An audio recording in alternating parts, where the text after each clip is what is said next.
Morning student, welcome to Tesla education. आज है 4 जुलाई। 4 जुलाई से जितने भी करंट अफेयर के क्वेश्चन बन सकते हैं सारे हम वीडियो में डिस्कस करेंगे और इनसे रिलेटेड जो भी स्टैटिक जीके होगा सब कुछ मैं आपको बताऊंगा, तो वीडियो बहुत ध्यान से देखिए। और अगर आप हमारे चैनल पर नए हैं तो पहले टेस्ला एजुकेशन को सब्सक्राइब करें। चलिए पहले क्वेश्चन के साथ सेशन स्टार्ट करते हैं। क्वेश्चन नंबर 1, हाल ही में कौन IIMC के महानिदेशक बनाए गए हैं? तो अभी संजय द्विवेदी IIMC के महानिदेशक बनाए गए हैं, जानते हैं इसके बारे में। तो मंत्रिमंडल की नियुक्ति समिति प्रोफेसर संजय द्विवेदी को भारतीय जनसंचार संस्थान यानी Indian institute of mass communication का महानिदेशक नियुक्त करने की मंजूरी दे दी है। वे वर्तमान में भोपाल के माखनलाल चतुर्वेदी राष्ट्रीय पत्रकारिता एवं संचार विश्वविद्यालय में रजिस्ट्रार के रूप में कार्यरत हैं। ठीक है। और अभी तक प्रेस सूचना ब्यूरो के प्रधान महानिदेशक KS धतवालिया भारतीय जनसंचार संस्थान के महानिदेशक के पद का अतिरिक्त प्रभार संभाल रहे थे और 1965 में स्थापित IIMC सूचना और प्रसारण मंत्रालय के अंतर्गत आने वाला एक स्वायत्त संस्थान है। ठीक है। तो इसकी स्थापना यहाँ से इंपॉर्टेंट हो जाती है, 1965 में हुई थी, इसे याद रखिएगा। क्वेश्चन नंबर 2, हाल ही में कहाँ पर कंटिन्यूस गैल्वेनाइज्ड रबर का उत्पादन सुविधा सेंटर का उद्घाटन किया गया है? तो अभी पंजाब में कंटिन्यूस गैल्वेनाइज्ड रबर उत्पादन सुविधा सेंटर का उद्घाटन किया गया है, जानते हैं इसके बारे में। तो केंद्रीय इस्पात और पेट्रोलियम एवं क्रांति एवं प्राकृतिक गैस मंत्री धर्मेंद्र प्रधान द्वारा पंजाब के मंडी गोविंदगढ़ में continuous galvanized rubber production facility centre का उद्घाटन किया गया है। नवगठित यह सुविधा सेंटर निर्माण उद्योगों को गैल्वेनाइज्ड रबर की आपूर्ति की बहुप्रतीक्षित आवश्यकता में सहयोग करेगी। इस सुविधा का आत्मनिर्भर भारत बनाने की दिशा में उठाया गया एक कदम माना जा रहा है। ठीक है। और क्वेश्चन नंबर 3 क्या है? किस IIT ने कोविड-19 का पता लगाने के लिए आर्टिफिशियल इंटेलिजेंस आधारित उपकरण विकसित किया? तो अभी IIT गांधीनगर ने आर्टिफिशियल इंटेलिजेंस पर आधारित एक उपकरण विकसित किया है, जानते हैं इसके बारे में। गांधीनगर के प्रौद्योगिकी संस्थान IITGN ने चेस्ट एक्सरे इमेज के जरिए कोविड-19 का पता लगाने के लिए आर्टिफिशियल इंटेलिजेंस आधारित एक गहन शिक्षण उपकरण विकसित किया। यह एक ऑनलाइन उपकरण है जो किसी व्यक्ति के कोरोना संक्रमित होने की आशंकाओं का पता लगा सकता है और जिसका इस्तेमाल मेडिकल टेस्ट के पहले त्वरित प्राथमिक उपचार के लिए भी किया जा सकता है। और IIT गांधीनगर के जो निदेशक हैं वो कौन है? सुधीर जैन हैं। तो इनका नाम भी यहाँ से इंपॉर्टेंट हो जाता है, याद रखिएगा। बढ़ते हैं क्वेश्चन नंबर 4 की तरफ।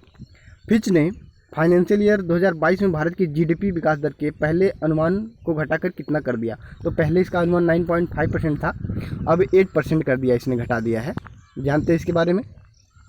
तो फिच ने हाल ही में जारी किए गए अपने ग्लोबल इकोनॉमिक आउटलुक रिपोर्ट के जून अपडेट में वित्त वर्ष 2022 में भारत की GDP विकास दर को 9.5% से घटाकर 8% कर दिया।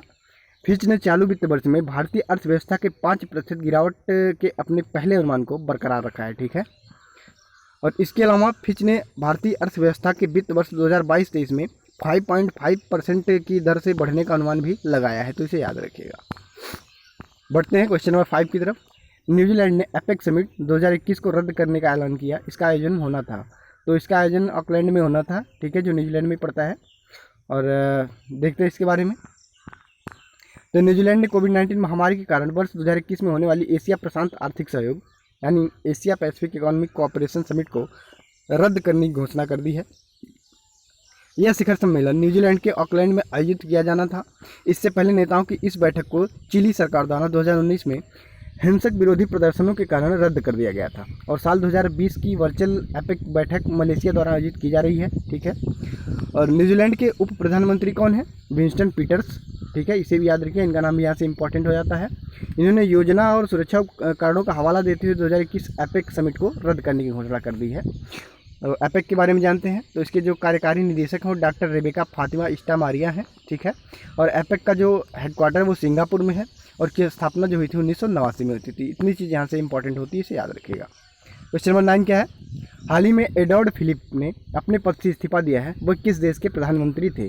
तो फ्रांस के प्रधानमंत्री एडवर्ड फिलिप ने अपने पद से इस्तीफा दे दिया है, जानते हैं इनके बारे में।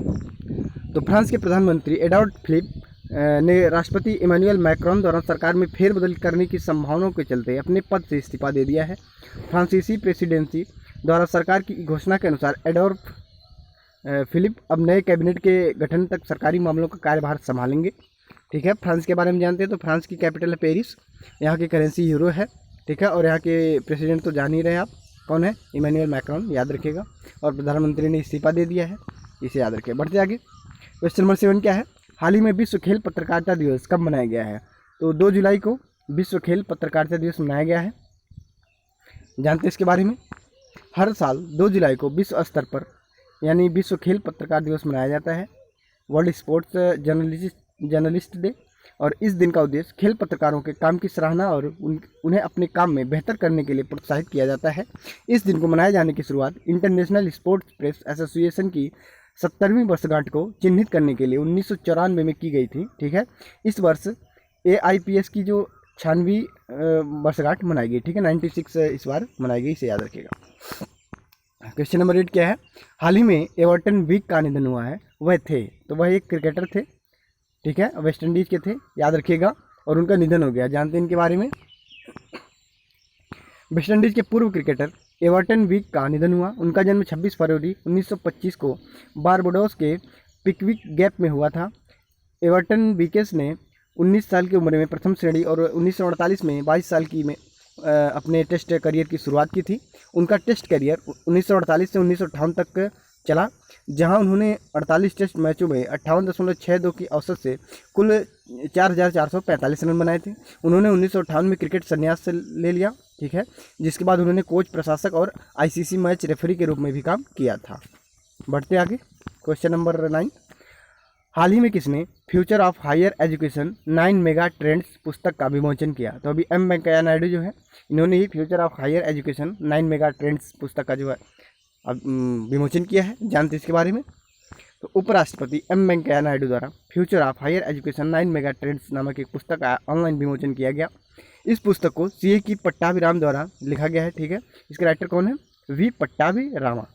और इस वर्चुअल इवेंट को ICT अकादमी द्वारा होस्ट किया गया था। पुस्तक में उच्च शिक्षा यानी हायर एजुकेशन के प्रमुख पहलुओं जैसे छात्र शिक्षक संबंध, शिक्षण विधियों, प्रयोगशालाओं और परीक्षाओं के अलावा अन्य नए मानदंडों को शामिल किया गया है। और जानते हैं इसके बारे में? तो ICT अकादमी का जो हेडक्वार्टर वो चेन्नई, तमिलनाडु में है, और इसके जो प्रेसिडेंट हैं वो लक्ष्मी नारायण है, तो इन्हें भी याद रखिएगा। बढ़ते हैं क्वेश्चन नंबर 10 की तरफ। भारत किसके साथ LPG संयुक्त उद्यम गठन के लिए समझौते पर हस्ताक्षर किया है? तो अभी बांग्लादेश के साथ समझौता हुआ है। जानते हैं इसके बारे में? भारत और बांग्लादेश द्वारा 50-50 संयुक्त उद्यम कंपनी में ज्वाइंट वेंचर कंपनी के गठन के लिए एक समझौते पर हस्ताक्षर किए गए हैं। इससे 50-50 संयुक्त उद्यम कंपनी को बांग्लादेश में LPG व्यवसाय करने के लिए गठित किया गया है। इस समझौते पर हस्ताक्षर इंडियन ऑयल कॉरपोरेशन की पूर्ण स्वामित्व वाली सहायक कंपनी RR होल्डिंग्स लिमिटेड, रास अल खैमा UAE, बांग्लादेश की बेमेस्को LPG की होल्डिंग कंपनी को दुबई स्थित IOC मध्य पूर्व FZE के बीच किए गए। ठीक है, इसे याद रखिएगा। और बांग्लादेश की प्रधानमंत्री शेख हसीना है, और यहाँ की कैपिटल ढाका है, और यहाँ की जो करेंसी वो टका है, याद रखिएगा। और इंडियन ऑयल कॉर्पोरेशन के जो अध्यक्ष हैं वो संजीव सिंह हैं। तो इतने पॉइंट यहाँ से इंपॉर्टेंट होते हैं, इन्हें याद रखिएगा। Thank you, thanks for watching Tesla education.